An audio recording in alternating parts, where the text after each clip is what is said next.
After the British Prime Minister's visit to China, London and Beijing pledged to build a long-term, steady, comprehensive strategic partnership. They seek to turn the huge potential relations into tangible results. What does that mean in practice? For starters, starting February the 17th, ordinary British passport holders can visit China visa-free. On this and more, I had an exclusive interview with British Ambassador to China, Peter Wilson, CMG. He talks about the momentum in engagement and why seeing the whole elephant, not just part of it, matters for China and Britain. Ms. Ambassador, what a pleasure to see you in your residence. Thank you so much for the hospitality. It's really nice to see you, Tian, and it's really nice to see you again. Great to see you again for this very successful visit by the Prime Minister to China. Both sides since then have been talking about what they agreed upon, if I could read. Yes. Committed to developing long-term, comprehensive strategic partnership between the two countries. Yes. And transforming the great potential of the bilateral relations into tangible achievements. Now, yes. Ms. Ambassador, how you and your team, both here and back in London, working hard to make it possible? Words that the Prime Minister's been using actually ever since that he met President Xi at the G20 in Brazil in November 2024, where he talked about a long-term, consistent strategic relationship with China. That's what we've been trying to build over time. But it also has this very important Chinese concept of a comprehensive strategic partnership, which puts our relationship into the kind of category of two P5 countries talking to each other that we both believe is very important. So I'm very, very pleased that we've come up with a term that brings all of that to bear, because signalling matters.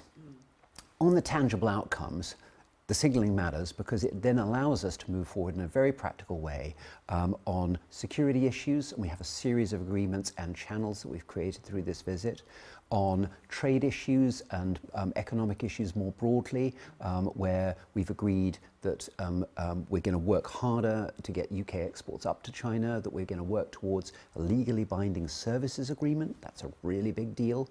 And on global challenges, where we are talking now about raising the level of our dialogue. We have a very strong dialogue. We've had it actually for decades with China on climate and on nature, but where we take it to a new level. And there's a whole bunch of stuff I could talk about that. But I mean, that's quite a big agenda. Yeah. That's probably why I've got no hair. It's a very ambitious agenda, shall I say. It is. So what can we expect nearest to the time we're talking right now by these mechanisms and dialogues? So I hope that in the next few months that we are able to see an uptick in our cross-border trade. I actually think that there is a lot of space for really fantastic UK products to come to the China market. One of the nice things about this story is that actually people in the UK who may have been thinking China's very far away, it's a difficult market, are hearing stories about Brompton, Jellycat, who've actually exported very successful. We export bicycles to China. That's quite something. I think the second thing is that in the sort of services, the symbol of bicycle. Exactly. The second thing is sort of on the area of real big advantage for the UK, which is services. That's our big strength. Actually being able to talk about some of the barriers to trade that exist. They exist in every market, but there are barriers to trade with China in services. We are underrepresented in terms of the size of our overall size of our economy in services. I think we can turn that around, and our banks and our legal firms and our consultancies have a lot to offer to China, not just in terms of trading with the UK, but actually in helping China go global, because we're everywhere. So I think that's really exciting. So in terms of sort of concrete stuff, I would hope that we are able to see an uptick in exports. I would also hope that we see an uptick in investment both ways. There was a big AstraZeneca investment into China, $15 billion announced in this trip. I expect over the next 12 months we will see significant Chinese investments into the UK too. That's good for both of us. So how well do you think, Ms. Ambassador, from the UK side, can provide services and policies catering to the business community's urgent demands about cooperation? I think that on the sort of more broadly on the services side, we have a lot of firms, I mean HSB and Standard Chartered at the front, but Freshfields were on this trip as well. It's a massive global legal firm. PwC, massive global consultancy firm, one of the big four.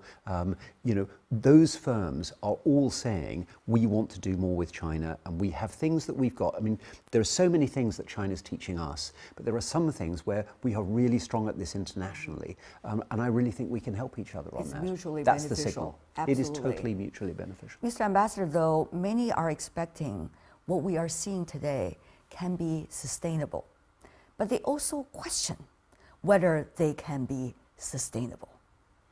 So Tian, well, look, I think that's a really fair question. I think our relationship's gone through ups and downs. The Prime Minister was really clear about this, and he's been very clear about it in the UK. We're not sort of re-entering a golden era. We don't want an ice age. What we're trying to do is just stabilise this relationship and give people confidence. It's sort of mamalai. We're just steadily trying to build confidence between each other. And there are two parts of that. One is talking about the opportunities that we've just talked about. The other is how do we deal with difference. 求同存异. That was something the Prime Minister said in English in the Great Hall of the People. It was also something that President Xi said in Chinese. We're both trying to do that with each other. China's role in the world is so large. It has so much more of an impact on the lives of our people in the UK. These are new, relatively new things that people are dealing with. So we have to be able to deal with the differences too. That, in my view, gives us greater confidence for the future than just smiling each other and talking past each other. That's not what we did on this trip. Many have noticed the Prime Minister, not only during his trip about what he said, but also after that. Yes. We noticed the latest speech he was making in the House of Commons and suggesting one should not put his head into the sand, Yes. but rather should proactively trying to promote national interests for the UK, while at the same time building partnerships. So, Mr. Ambassador, sitting where you are in that chair, how do you see what UK has learned? Gosh, lots of things. So, I mean, the first thing is, China's changed a lot even in the last 8 years, and it's certainly changed a lot since I last worked here 15 years ago. I think the second thing is that we have been building towards this over time. We've had a series of high-level dialogues, economic and financial dialogue with our finance minister and He Lifeng in January, environmental exchange both ways with our ministers, a strategic dialogue when Director Wang Yi went to the UK to see our then Foreign Minister, now Deputy Prime Minister, trade talks with our trade minister who flew all the way from Washington 24 hours on his birthday to come straight to Beijing on day 5 of his new job. Science talks, our Minister for Science was here in November. It means that our top people are coming to China, or your top people are going to the UK, and we're actually at that level seeing things for ourselves. And honestly, that's necessary. What I really hope now in this next phase is that, actually partly also thanks to visa-free access, great thing, that more people come in this direction to see for themselves. We have a large number of Chinese people who are actually either studying in or working in the UK. We want more people to come in this direction to see for themselves. It's about seeing the whole elephant. Yes, indeed, that analogy has been used by the Prime Minister during his trip to China. It was. We also noticed that was also an idiom used by Chinese President Xi Exactly. when he was receiving ambassadors from all over the world, and the very first time for you to present the credentials. So how do you see that analogy apply to the changing world that we're in the middle of, and also this evolving relationship between UK and China? So I think one thing that our Prime Minister said that was very important was we want a more sophisticated relationship with China, and I think we need, frankly, a more sophisticated understanding of each other. President Xi says, leaders need to go beyond Beijing and Shanghai. Prime Minister was very taken by that and definitely wants to see more. I think in general, we need to understand the vastness of China, the development is not the same in every place, and that different people need different things. The other thing is the opportunity is different in different places. So if you take, for example, one or two of our companies, they are not necessarily the most successful in Beijing or Shanghai. They might be the most successful in Inner Mongolia or in Gansu. That is beginning to happen because the overall level of development in China has risen so much. But because it's uneven, competition varies in different places. We need to do a lot more of all of that. But the story of the blind men feeling the elephant is a very powerful one because each of them sees something different. And the Prime Minister is very, very keen for our people to understand, and for China to understand about us as well, that it really is important to see the whole elephant. We have been talking to members and delegates from the delegation from the UK, making of the business and the cultural representatives. Some of them have been telling me, I don't care where the political wind blows. I'm gonna be here and work with my Chinese partners because it's important for my existence, they told me, and also the development of their businesses and their career. So how do you think the government and the policymakers are really listening closely to these real voices coming from the British society and adjust policies accordingly? So look, I think they make a really important point. We actually don't want to politicize trade. I mean, trade is not a completely apolitical business, let's be honest. But we don't want to actively politicize trade. We want to provide a stable environment that gives confidence for our companies to trade with each other. We don't like it when there are blocks to trade. That's why we're a free trading nation. The nature and shape of our economy is built on that. And that's why we promote free trade around the world. It means we don't like barriers like tariffs. We don't love restrictions on rare earths. We want to open things up, not close them down. And I think in a global environment that is more tense and definitely becoming more complex in which to operate, it's really important for us that we just try to calm all of that down so that our businesses really can find mutual advantage. And it has to be mutual, otherwise it doesn't work. Mutual advantage in trading with each other. We think we've got a lot to offer, and we think we've got a lot to gain. But at the same time, the public understanding of each other is so crucial. It is.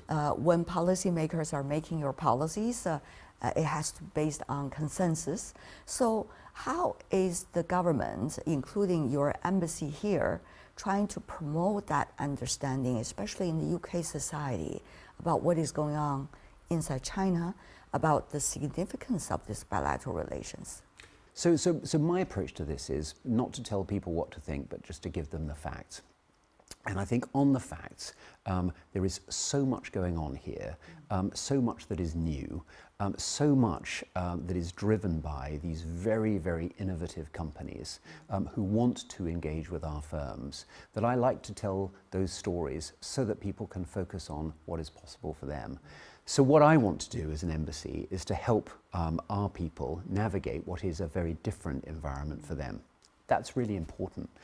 If we can do that, then I think we can increase the kind of mutually beneficial exchange that we've been talking about. And that's not just in trade, it's also in culture, it's also in education, it's also in pure scientific research. And I'm really proud that for our scientists, we publish more joint research papers with China than any other country in the world other than the United States. That's really important for our scientists, and it's exciting.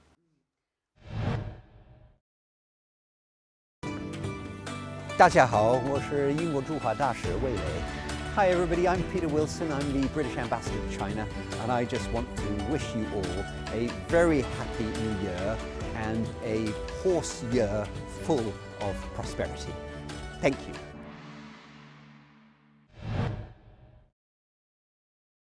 We have seen the world is changing in such a speed that every one of us is struggling every day in order to catch up with what is going on right now. Particularly in recent months. So what do you make of it, Peter, as the ambassador representing the UK? The latest visits, series of visits by some of the most developed economies in the world, whether it's Canada or the UK or some of the other European countries, to China? And how does the UK look at all these partners and competitors might be able to communicate with China clearly about the potential? So look, I mean, not for me to sort of speak for the Chinese side on this, and I wouldn't presume to, but from our point of view, our visit here was a long-planned thing. And the result, as I've said, of a sort of series of exchanges leading up to it, and a very successful meeting between the Prime Minister and President Xi way back in November 2024. I think there's a slight tendency at the moment in a sort of globally volatile environment to see everything through the prism of something else. We do not see our relationship with China through the prism of other relationships. And the PM was very, very clear, and he was clear when he was here, and he was clear in Parliament in the UK. We do not think that we choose between relationships. We have a very strong alliance with the United States that's extremely important for our national interest. We have a growing closeness to other countries in Europe. We are a European country, and we've particularly had very strong exchanges with France and Germany at leader level in the recent months. We want a stronger and more stable relationship with China, and I think this visit demonstrated that we can do that.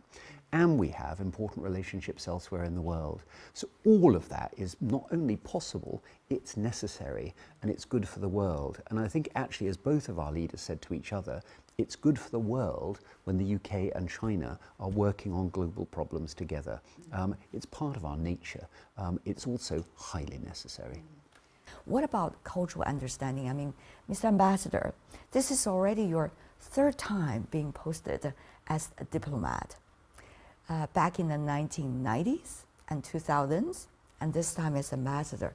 So what have you learned through these very different times interacting with China, with the Chinese people? How does that do your job and help you to find your anchor in a changing world?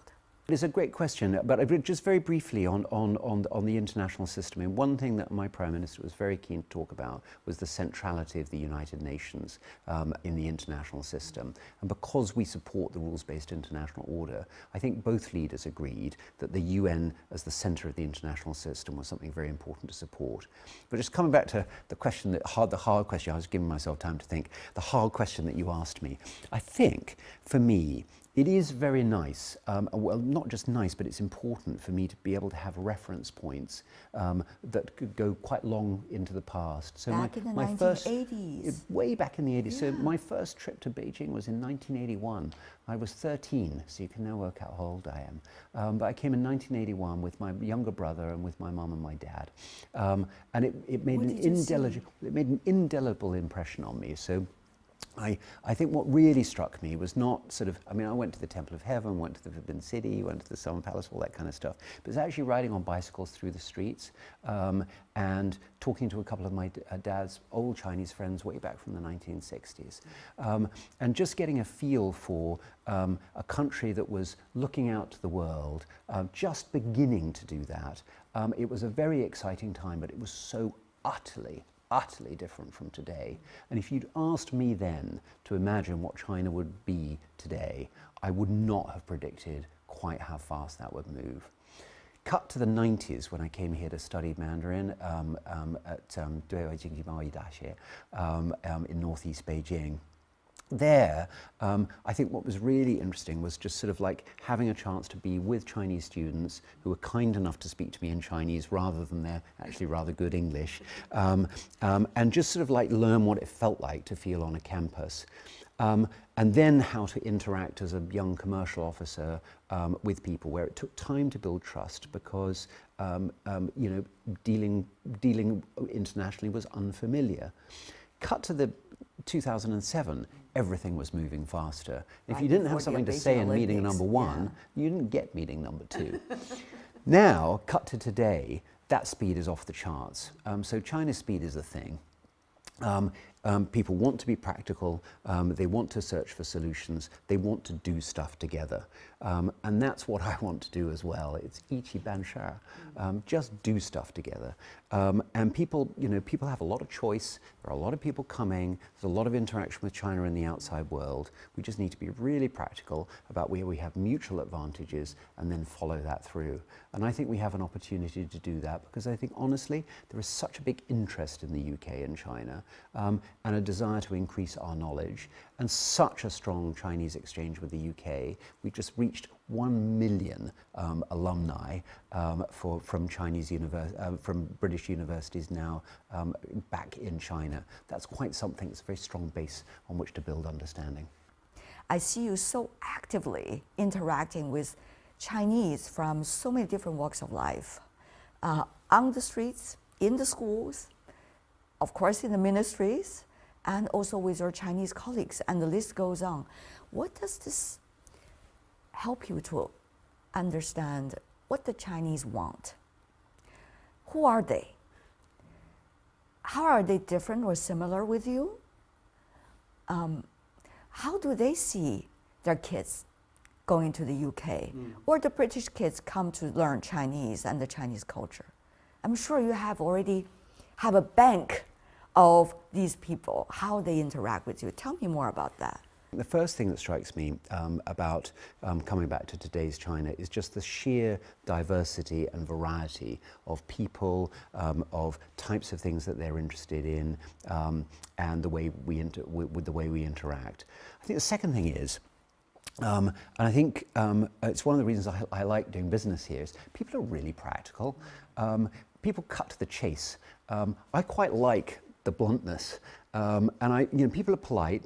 Respect is an important concept in Chinese culture. It's an important concept in British culture too.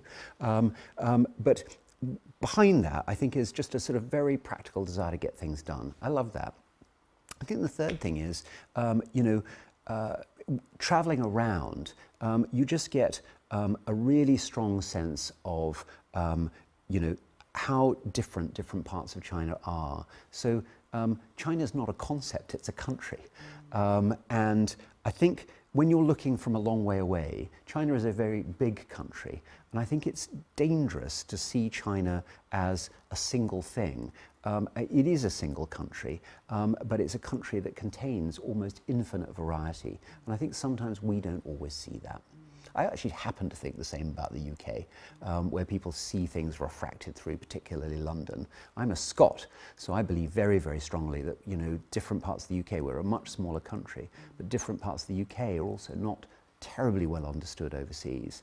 What I love about the curiosity of China and the outward-looking nature of this place is there are Chinese people who have spent serious amounts of time in lots of different parts of my country. I'd like to see us doing the same in this direction. Being pragmatic and do real things is so crucial. How precious is time for China and the UK to catch this opportunity? So, I think it's important to take opportunities when they arise, and I do think we've got momentum, and I'm very, very keen to capitalize on that. I have a really amazing team spread across this country, a huge amount of interest in the UK. Very, very keen to catch that. I think at the same time, there are some things that just, take a little bit of patience, and I'm very, very keen that we put in place not only sort of ability to follow up very rapidly on the opportunities that this visit has created, but also that we've slowly over time build the kind of structures that allow this relationship to continue, whatever the political volatility that is happening in the world at the time. So I think both things are important, and it's important to do both at the same time. But I genuinely believe that we understand each other better by doing stuff together. Final question. A lot of kids might be watching our conversation or excerpts of it. So many of them are studying in the UK already, and some are also willing to come to China. Any advice from an alumni, so to speak, that has been learning both cultures, and someone who is sitting in this important position trying to promote the relationship across the two sides? So, just sort of thinking about this and trying to think about it through the eyes of my own children, I think that I think we do live in an age of sort of information proliferation. I think it's really important. I'm actually quite impressed by young people and how they're able to filter stuff. There's much more information now than there was when I was growing up. So distinguishing between you know, what's true and what's simply opinion, I think is really, really hard, but incredibly important. So focus on facts. I think the second thing is, in a world that is changing very rapidly, nobody's got a monopoly on predictions about the future. But if you follow what you love and you're true to who you are, that sounds very superficial. But I've really found that useful, and I notice that people who tend to be both happiest and most successful are able to focus on that, what they love and who they are, and be true to their own values. And if you can do that, then I think that all of the volatility gets put into perspective. Thank you, Mr. Ambassador. What a pleasure. And thank you once again for the hospitality from you and your team. Thank you so much, Tian. It's so nice to do this again.